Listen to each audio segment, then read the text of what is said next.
բոլորը մի մարդի նման մանդատները վայր դնելու մասին ես անցնելու եմ նաև ձեզ, որովհետև ումա պետք ձեր այդտեղ նստելը, ձեր այդտեղ նստելով Ղարաբաղը հանձնեցիք, ձեր այդտեղ նստելով Հայաստանը մինչև այդ օկուպացված է, ձեր այդտեղ նստելով հիմա էլ գյուղերն եք հանձնում։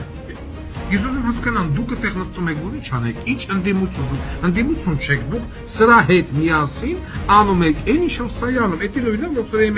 այն բոզիս տղեկը, այն երկու հոգի գնացին մտան Սիսի մամայի դլոն։ Ես դրանց էլ եմ փաղելու, դրա մասին ոչ մի խոսք։ Այդ օրը ես դրանց էլ եմ գտնելու։ Ուստի